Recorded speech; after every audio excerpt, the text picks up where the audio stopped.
Hi hello ನಮಸ್ತೆ welcome back to my YouTube channel. ಎಲ್ಲರೂ ಹೇಗಿದ್ದೀರಾ? ಖಂಡಿತ ಎಲ್ಲರೂ ಚೆನ್ನಾಗಿದ್ದೀರಾ ಅಂತ ಅಂದ್ಕೊಳ್ತೀನಿ. ಇವತ್ತಿನ ಈ ವ್ಲಾಗ್ನಲ್ಲಿ ನನ್ನ ಹಸ್ಬೆಂಡ್ ಮನೆಗೆ ಹೋಗಿ ಬರೋದನ್ನು ಕೂಡ ಶೇರ್ ಮಾಡ್ಕೊಳ್ತಾ ಇದ್ದೀನಿ. ತುಂಬ ಏನೂ ಅಲ್ಲಿ ವಿಡಿಯೋ ಮಾಡ್ಕೊಳಕ್ಕಾಗಲಿಲ್ಲ, ತುಂಬ ದಿನ ಕೂಡ ಇರಲಿಲ್ಲ. ಇದು ಪಕ್ಕದ ಮನೆ ಮಕ್ಕಳೆಲ್ಲ ಬಂದಿದ್ದೋ, ಪಾಪು ಬಂದಿದ್ದಾನೆ ಅಂತ ಹೇಳಿ. ಸ್ಕೂಲ್ ಬಿಟ್ಟ ತಕ್ಷಣ ಅವರು ಮನೆಗೆ ಬಂದಾಗ ನಮ್ಮ ಮನೆಗೆ ಬರ್ತಾರೆ ಪಾಪುನ ಆಟ ಆಡ್ಸೋದಕ್ಕೆ ಅಂತ ಹೇಳಿ. ಒಂದು 4-5 ಜನ ಇದ್ದಾರೆ ಮಕ್ಕಳು. ಸೊ ನಾನು ಹೋಗಿದ ತಕ್ಷಣ ನನಗೆ ಸೀಬೆಕಾಯಿ ಬೇಕು ಅಂತ ಹೇಳಿ ಕೇಳಿಸ್ಕೊಳ್ತಾ ಇದ್ದೆ. ನಮ್ಮ ಮನೆ ಹತ್ರನೇ ಈ ಒಂದು ಗಿಡ ಇದೆ. ಇವರು ನೋಡೇನೇ ಇಲ್ಲ, ಸಿಕ್ಕಾಪಟ್ಟೆ ಹಣ್ಣಾಗಿ ಎಲ್ಲ ವೇಸ್ಟಾಗಿ ಹೋಗಿದ್ದಾವೆ. ನಾನು ಹೋಗಿ ನೋಡಿ ಇವಾಗಲೇ ಬೇಕು ಅಂತ ಹೇಳಿ ಕೇಳಿಸ್ಕೊಂಡೆ. ಇದು ಪಿಂಕಿಶ್ ಇದೆ ಸೀಬೆಹಣ್ಣು, ತುಂಬಾ ಟೇಸ್ಟಿಯಾಗಿ ಸ್ವೀಟಾಗಿರುತ್ತೆ. ಮನೆ ಪಕ್ಕದಲ್ಲಿ ಕೂಡ ಇತ್ತು ಒಂದು ಸೀಬೆ ಗಿಡ, ಅದನ್ನು ತುಂಬ ದೊಡ್ಡದಾಗಿದೆ, ಅಲ್ಲಿ ಜಾಗ ಇಲ್ಲ ಅಂತ ಹೇಳಿ ಕಟ್ ಮಾಡಿ ಹಾಕಿದ್ರು. ಇದು ಒಂದೇ ಇವಾಗ ಸೀಬೆ ಮರ ಇರೋದು. ಸೊ ನೋಡೋಕ್ಕೆ ಈ ರೀತಿ ಇರುತ್ತೆ. ಹಾಗೆ ಸ್ವಲ್ಪ ನೆಲ್ಲಿಕಾಯಿ ತೊಗೊಂಬಂದ್ರಿ, ಎಲ್ಲಾದರೂ ಸೀಸನ್ ಇವಾಗ ನೆಲ್ಲಿಕಾಯಿ ಇದೆ ಅಲ್ವಾ, ತುಂಬ ಎಲ್ಲಾದರೂ ಸಿಗುತ್ತೆ ಯಾರ ಮನೆ ಹತ್ರನಾದರೂ ನೋಡಿ ಅಂತ ಹೇಳಿ ಸಿಕ್ತು ಅಂತ ಹೇಳಿ ತೊಗೊಂಬಂದಿದ್ರು. ಸ್ವಲ್ಪ ತೊಗೊಂಬನ್ನಿ ಅಂತ ಹೇಳಿದ್ರೆ ಒಂದು ದೊಡ್ಡ ಕವರ್ನಲ್ಲಿ ತುಂಬ ಫುಲ್ ಆಗುವಷ್ಟು ತಂದರು. ಇದು ನಮ್ಮ ಮನೆಗೆ ಬಂದ ಮೇಲೆ ಮಾಡಿರೋ ವಿಡಿಯೋ, ಊರಿಗೆ ತೊಗೊಂಬಂದಿದ್ದೆ. ಇದನ್ನು ಅಮ್ಮ ಸ್ವಲ್ಪ ಉಪ್ಪಿನಕಾಯಿ ಕೂಡ ಹಾಕಿದ್ರು. ಹಾಗೆ ಬರ್ತಾ ನಿಟ್ಟೂರಿನಲ್ಲಿ ಜೋಳನ ಮಾರ್ತಾಯಿದ್ರು, ಅಲ್ಲೇ ಸುಟ್ಬಿಟ್ಟು ಮಾರ್ತಾಯಿದ್ರು ರೋಡ್ ಸೈಡ್ನಲ್ಲಿ. ಬಟ್ ನಾನು ಅಲ್ಲಿ ಸುಡಿಸ್ಕೊಳ್ಳೋದಕ್ಕೆ ಟೈಮ್ ಇರಲಿಲ್ಲ. ಸೊ ಹಾಗಾಗಿ ಹಸಿ ಜೋಳನೇ ತೊಗೊಂಡು ಬಂದು ಹಾಗೆ ಸ್ವಲ್ಪ ಸ್ವೀಟ್ ಕಾರ್ನ್ ರೆಸಿಪೀಸ್ ಏನಾದರೂ ಮಾಡ್ಕೊಂಡು ತಿನ್ನೋಣ ಅಂತ ಹೇಳಿ ಸ್ವಲ್ಪ ಜಾಸ್ತಿ ಜೋಳನ ತೊಗೊಂಡು ಬಂದಿದ್ದೆ. ಸೊ ಅದರಲ್ಲಿ ಒಂದನ್ನು ಸುಟ್ಟಿದ್ದೆ, ಹಾಗೆ ಇನ್ನೊಂದು 2-3ರಲ್ಲಿ ಈ ಒಂದು ಕಾರ್ನ್ ರೆಸಿಪಿನ ಮಾಡಿ ತೋರಿಸ್ತಾ ಇದ್ದೀನಲ್ಲ, ಈ ರೀತಿಯಾಗಿ ಮಾಡ್ಕೊಂಡಿದ್ದೆ. ಫಸ್ಟೇ ಜೋಳನ ಬಿಡಿಸೋದಕ್ಕೆ ಹೋದರೆ ತುಂಬ ಟೈಮ್ ಹಿಡಿಯುತ್ತೆ. ಸೊ ಹಾಗಾಗಿ ನಾನು ಈ ರೀತಿ ಜೋಳನ ಬೇಯಿಸ್ಕೊಂಡು ಅದಾದಮೇಲೆ ಒಂದು ಚಾಕುನಲ್ಲಿ ಈ ರೀತಿ ಕಟ್ ಮಾಡ್ಕೊಳ್ತೀನಿ. ಸೊ ಏನಿಲ್ಲ, ಬೇಗ ಆಗುತ್ತೆ ಅಂತ ಹೇಳಿ ಅಷ್ಟೇ. ಸೊ ಇದು ತುಂಬ ಹೆಲ್ದಿಯಾಗಿರುತ್ತೆ. ನನಗೆ ಹೀಗೇ ತಿನ್ನೋದಕ್ಕೆ ಇಷ್ಟ ಆಗೋದಿಲ್ಲ ಈ ಜೋಳನ. ಸೊ ಉಪ್ಪು, ಖಾರ, ಲೆಮನ್ನು, ಈರುಳ್ಳಿ ಆಗಿರ್ಬೋದು, ಟೊಮ್ಯಾಟೊ, ಸೌತೆಕಾಯಿ, ದಾಳಿಂಬೆ ಹಣ್ಣು ಏನಿರುತ್ತೋ ಅದನ್ನೆಲ್ಲ ಹಾಕ್ಕೊಂಡು ತಿಂತೀನಿ. ಮನೆಯವ್ರಿಗೆ ಕೂಡ ಮಾಡಿಕೊಡೋದು ಇದೇ ರೀತಿಯೇ ಮಾಡಿಕೊಡ್ತೀನಿ.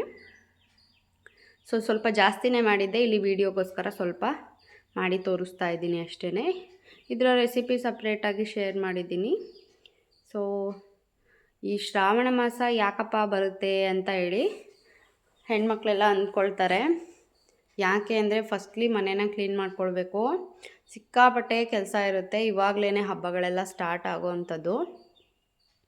ಸೊ ಈ ಟೈಮಲ್ಲೇ ಅನಿಸುತ್ತೆ ಗೊತ್ತಾಗೋದು, ನಮ್ಮ ಮನೇಲಿ ಇಷ್ಟೆಲ್ಲ ಒಂದು ಸಾಮಾನಿದೆಯಾ, ಇಷ್ಟೆಲ್ಲ ಒಂದು ಪಾತ್ರೆಗಳಿದೆಯಾ, ಇದನ್ನೆಲ್ಲ ನಾವು ತೊಗೊಂಡಿದ್ದೀವ, ಅಯ್ಯೋ ಇದು ಇಲ್ಲಿಟ್ಟಿದ್ದೀನಾ, ಇದು ಸಿಗಲೇ ಇಲ್ವಲ್ಲಪ್ಪ, ಎಷ್ಟು ಎಲ್ಲ ಕಳೆದೋಗಿರೋ ವಸ್ತುಗಳೆಲ್ಲ ಇವಾಗಲೇ ಸಿಗ್ತವೆ. ಯಾಕಂದರೆ ಅಷ್ಟು ಮನೇನ ಡೀಪ್ ಕ್ಲೀನ್ ಮಾಡ್ಕೊಳ್ತಾರೆ. ಸೊ ನಾವು ಕೂಡ ಮನೇನ ಡೀಪ್ ಕ್ಲೀನ್ ಮಾಡಬೇಕಿತ್ತು, ಯಾಕಂದರೆ ಶ್ರಾವಣ ಸೋಮವಾರಕ್ಕೆ ಎಲ್ಲದನ್ನೂ ರೆಡಿ ಮಾಡ್ಕೊಳ್ತೀವಿ. ಸೊ ಅಮ್ಮಂಗೆ ಹುಷಾರಿಲ್ಲ, ಹಾಗಾಗಿ ಒಬ್ಬರು ಹೆಲ್ಪರ್ ಬೇಕು ಅಂತ ಹೇಳಿ ಗೊತ್ತಿರೋರನ್ನೇ ಕರೆಸ್ಕೊಂಡಿದ್ವಿ. ನನ್ನ ಮೈದ್ನಂಗೆ ಪರಿಚಯ ಇರೋವಂಥವ್ರನ್ನ ಕರೆದಿದ್ರು. ಹಪ್ಪಳ ಇಡೋದಕ್ಕೆ ಅಂತ ಹೇಳಿ ಕಾಳಿನ ಹಪ್ಪಳನ, ಮೆಣಸಿನ್ಕಾಯಿ ಏನು ಕಾಳುಗಳಿದ್ದಾವೆ ಅದನ್ನೆಲ್ಲ ತರಿಸಿಟ್ಟಿದ್ರು. ಬಟ್ ವೆದರು ಸಪೋರ್ಟ್ ಮಾಡ್ತಿಲ್ಲ, ಬಿಸಿಲೇನೇ ಬಂದಿರಲಿಲ್ಲ, ತುಂಬ ಮೋಡ ವಾತಾವರಣನೇ ಇದೆ. ಸೊ ಹಾಗಾಗಿ ಅದನ್ನು ಅಲ್ಲಿಗೆ ಕೈ ಬಿಟ್ಟಿದ್ದಾರೆ. ಸೊ ತಂಗಿ ಮಗ ಕೂಡ ಬಂದಿದ್ದರು, ಯಾಕಂದರೆ ಅಮ್ಮಂಗೆ ಹೆಲ್ಪ್ ಮಾಡೋದಕ್ಕೆ ಕೂಡ ಕಷ್ಟ ಆಗ್ತಿತ್ತು ಅವರಿಗೆ 3 ಡೇಸಿಂದ ಸ್ವಲ್ಪ ಹುಷಾರಿರಲಿಲ್ಲ. ಹಾಗಾಗಿ ತಂಗಿ ಕೂಡ ಕರೆಸ್ಕೊಂಡಿದ್ವಿ. ನಾನು ಕೂಡ ಏನು ಹೆಲ್ಪ್ ಮಾಡಿಕೊಡೋ ಹಾಗಿಲ್ಲ ಅಲ್ವಾ, ನನಗೆ ಕೂಡ ರೆಸ್ಟ್ ಹೇಳಿದ್ದಾರೆ. ಸೊ ಅದರಲ್ಲಿ ನಾನು ಮಕ್ಕಳನ್ನ ನೋಡ್ಕೊಳ್ತೀನಿ, ಇಬ್ಬರೂ ನೀನು ಹೆಲ್ಪ್ ಮಾಡಿಕೊಡುವಂತೆ ಅಂತ ಹೇಳಿ ಕರೆಸ್ಕೊಂಡಿದ್ದೆ. ಬೆಳಗಿನ ತಿಂಡಿಗೆ ದೋಸೆ, ಆಲೂಗಡ್ಡೆ ಪಲ್ಯ, ಹಾಗೆ ಚಟ್ನಿನ ಮಾಡಿದ್ವಿ. ಸ್ವಲ್ಪ ಚಪಾತಿ ಕೂಡ ಮಾಡಿಸಿದ್ದೆ. ಮಕ್ಕಳು ದೋಸೆ ತಿನ್ನಲಿಲ್ಲ ಅಂದರೆ ಚಪಾತಿ ಅಂತೂ ಖಂಡಿತ ತಿಂತಾರೆ. ಸೊ ಹಾಗಾಗಿ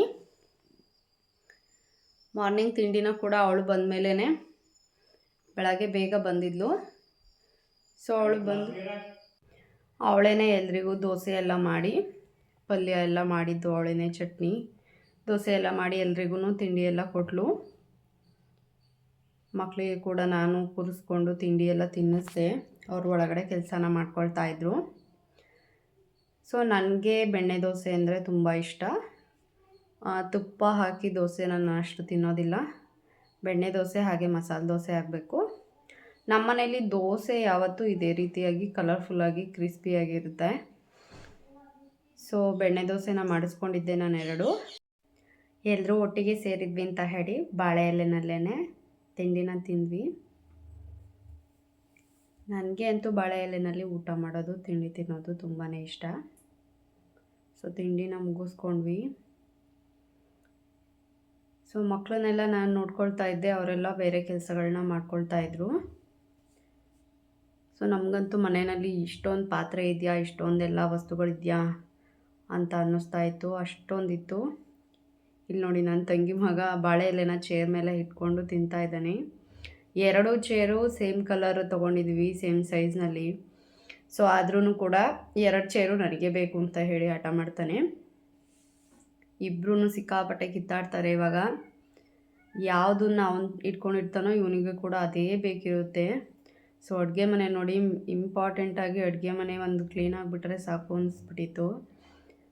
ಸೊ ಎಷ್ಟು ಮೆಸ್ಸಿ ಆಗಿದೆ ಅಂತ ಹೇಳಿ, ಅಷ್ಟೊಂದು ಪಾತ್ರೆಗಳಿದ್ದವು. ಕೆಲವೊಂದಂತೂ ನಾವು ನೋಡಿನೇ ಇಲ್ಲ. ಎಷ್ಟೊಂದು ಹೊಸ ಪಾತ್ರೆಗಳನ್ನ ತೊಗೊಂಡಿರೋವಂಥದ್ದನ್ನ ಉಪಯೋಗಿಸಿನೇ ಇಲ್ಲ ಒಂದು ಸಲ ಕೂಡ. ಇಲ್ಲಿ ನನ್ನ ತಂಗಿ ಕೂಡ ಸ್ವಲ್ಪ ಪಾತ್ರೆಗಳನ್ನೆಲ್ಲ ತೊಳಿತಾ ಇದ್ಲು. ಇವರೇನೆ ಬಂದಿದ್ದು ಹೆಲ್ಪ್ ಮಾಡೋದಕ್ಕೆ. ಸೊ ಅವರು ಎಲ್ಲ ದೊಡ್ಡ ದೊಡ್ಡ ಪಾತ್ರೆಗಳನ್ನ ತೊಳ್ಕೊಳ್ತಾಯಿದ್ರು. ನನ್ನ ಮಗನಿಗೆ ಕಡಲೆ ಬೀಜ ಅಂದರೆ ಸಿಕ್ಕಾಪಟ್ಟೆ ಇಷ್ಟ. ಅದನ್ನು ನೋಡಿದ್ರೆ ಏನು ಮಾಡಿದ್ರೂ ಬಿಡೋದಿಲ್ಲ, ಬೇಕು ಬೇಕು ಅಂತ ಹಠ ಮಾಡ್ತಾನೆ. ಇಲ್ಲಿ ನನ್ನ ತಂಗಿ ಮಗ ಹೋಗಿ ಅಡಿಕೆ ಮೇಲೆ ಆಟ ಆಡ್ತಿದ್ದ. ಅದನ್ನು ನೋಡಿ ಇಲ್ಲಿಂದ ಅವನು ಅಲ್ಲಿಗೆ ಜಂಪ್ ಆದ, ನಾನು ಹೋಗ್ತೀನಿ ಅಂತ ಹೇಳಿ. ನಾನು ತುಂಬ ದಿನ ಆಗಿತ್ತು, ಒಂದು 10 ದಿನ ಆಗಿತ್ತು ಈ ಹರಳೆಣ್ಣೆ ಎಲ್ಲ ಹಚ್ಕೊಂಡು. ಸೊ ಹಾಗಾಗಿ ಡ್ಯಾಂಡ್ರಫ್ ಕೂಡ ಆಗಿತ್ತು ಸ್ವಲ್ಪ. ಹರಳೆಣ್ಣೆನ ಹಚ್ಚಿಸ್ಕೊಳ್ತಾ ಇದ್ದೆ. ಮಕ್ಕಳಿಗೆ ಕೂಡ ಹಚ್ಚಿದ್ದೆ ಸ್ನಾನ ಮಾಡಿಸೋಣ ಅಂತ ಹೇಳಿ, ಮನೆ ಎಲ್ಲ ಕ್ಲೀನ್ ಆದಮೇಲೆ. ಸೊ ಇವನು ಅಣ್ಣ ಎಲ್ಲ ಇಲ್ಲೇ ಕೂತಿದ್ದಾನೆ ಅಂತ ಹೇಳಿ, ನಾನೇನು ಕಮ್ಮಿ ಅಂತ ಹೇಳಿ ಬಂದು ಅಡಿಕೆ ಗೋಟ ಒಣಗಾಕಿದ್ರು ಮನೆ ಆಚೆನಲ್ಲಿ, ಅಲ್ಲೇ ಆಟ ಆಡ್ತಾ ಇದ್ದ. ನನ್ನ ತಂಗಿ ಅಂತೂ ಅರ್ಧ ಪಾತ್ರೆ ತೊಳೆಯೋಷ್ಟರಲ್ಲೇ ಸುಸ್ತಾಗೋದ್ಲು, ಇಷ್ಟೊಂದು ಪಾತ್ರೆ ಇದೆಯಾ ಅಂತ ಹೇಳಿ. ಸೊ ಅವಳು ಬಂದಿದ್ದಕ್ಕೇ ಹೆಲ್ಪ್ ಆಯಿತು. ನಾನಂತೂ ಏನೂ ಮಾಡೋ ಹಾಗಿಲ್ಲ ಹೆಲ್ಪ್ ಕೂಡ. ಸೊ ನೋಡಿ ಎಷ್ಟು ಪಾತ್ರೆಗಳಿದ್ದಾವೆ ಅಂತ ಹೇಳಿ. ಇನ್ನೇನು ವರಮಹಾಲಕ್ಷ್ಮಿ ಹಬ್ಬ, ನಾಗರ ಪಂಚಮಿ, ಶ್ರಾವಣ ಸೋಮವಾರ, ಪ್ರತಿಯೊಂದು ಎಲ್ಲದೂ ಕೂಡ ಸ್ಟಾರ್ಟ್ ಆಗ್ತವೆ. ಸೊ ಹಾಗಾಗಿ ತುಂಬ ಲೇಟ್ ಮಾಡೋದು ಬೇಡ ಅಂತ ಹೇಳಿ ಶ್ರಾವಣ ಸೋಮವಾರ ಸ್ಟಾರ್ಟ್ ಆಗೋ ಅಷ್ಟರಲ್ಲಿನೇ ಎಲ್ಲ ಕ್ಲೀನ್ ಮಾಡ್ಕೊಳ್ಳೋಣ ಅಂತ ಹೇಳಿ ಮಾಡ್ಕೊಳ್ತಾಯಿದ್ರು. ಅರ್ಧ ಪಾತ್ರೆನ ಮಾತ್ರ ತೊಳ್ಕೊಂಡ್ರು, ಫುಲ್ ಎಲ್ಲ ಪಾತ್ರೆನೂ ಕೂಡ ತೊಳೆಯೋದಕ್ಕೆ ಹೋದರೆ ಇದೇನೇ ಸಾಯಂಕಾಲ ಆಗಿಬಿಡುತ್ತೆ ಅಂತ ಹೇಳಿ ಧೂಳು ಕೊಡ್ಬೋದು. ಕಿಟಕಿಗಳನ್ನೆಲ್ಲ ತೊಳ್ಕೊಳ್ಬೇಕಿತ್ತು, ಶೋಕೇಸ್ ಎಲ್ಲ ಕ್ಲೀನ್ ಮಾಡ್ಕೊಳ್ಳೋ ಅಂಥದ್ದು. ಒಳಗಡೆ ಏನಿದೆ ಅದನ್ನೆಲ್ಲ ಕಂಪ್ಲೀಟ್ ಮಾಡ್ಕೊಳ್ಳಿ. ಪಾತ್ರೆ ತೊಳೆಯೋದಲ್ವಾ, ನಿಧಾನಕ್ಕೆ ಕೂತ್ಕೊಂಡು ತೊಳಿಬೋದು, ಅದೇನೋ ಅಷ್ಟು ರಿಸ್ಕ್ ಆಗಲ್ಲ ಅಂತ ಹೇಳಿ ಅಮ್ಮಂಗೆ ಹೇಳಿ ಒಳಗಡೆ ಕಳಿಸ್ದೆ. ಸೊ ಫ್ಯಾನ್ಗಳನ್ನೆಲ್ಲ ಕ್ಲೀನ್ ಮಾಡ್ಕೊಳ್ಳೋದಾಗಿರ್ಬೋದು, ಪ್ರತಿಯೊಂದೂ ಕೂಡ ನೀಟಾಗಿ ಮಾಡಿದ್ರು. ನಮಗಿಂತ ಕೂಡ ಅವರೇ ತುಂಬ ನೀಟಾಗಿ ಮಾಡಿಕೊಟ್ರು. ನೆಲನ ಕೂಡ ಅಷ್ಟೇ ಮೋಪ್ನಲ್ಲಿ ಒರೆಸ್ತಾ ಇರಲಿಲ್ಲ ಅವರು, ಕೈನಲ್ಲಿನೇ ಬಟ್ಟೆನ ತೊಗೊಂಡು ಒರೆಸಿದ್ರು, ನನಗೆ ಬೇಡ ಮೋಪ್ ಅಂತ ಹೇಳಿ. ಸೊ ಶೋಕೇಶ್ನ ಕೂಡ ಕ್ಲೀನ್ ಮಾಡ್ಕೊಳ್ತಾ ಇದ್ದಾರೆ ನೋಡಿ. ಈ ವರಮಹಾಲಕ್ಷ್ಮಿ ಹಬ್ಬ ಮುಗಿಯೋವರೆಗೂ ಇದೆಲ್ಲ ನಡೀತಾನೇ ಇರುತ್ತೆ ಅನಿಸುತ್ತೆ. ಇನ್ನೇನು ಹಬ್ಬ ಕೂಡ ಬಂತು. ಸೊ ಯಾರೆಲ್ಲ ಮನೆ ಕ್ಲೀನಿಂಗ್ನ ಸ್ಟಾರ್ಟ್ ಮಾಡಿದ್ದೀರಾ ಕಮೆಂಟ್ ಮಾಡಿ ತಿಳಿಸಿ. ವಿಡಿಯೋ ಇಷ್ಟ ಆದರೆ ಲೈಕ್ ಮಾಡಿ. Thanks for watching.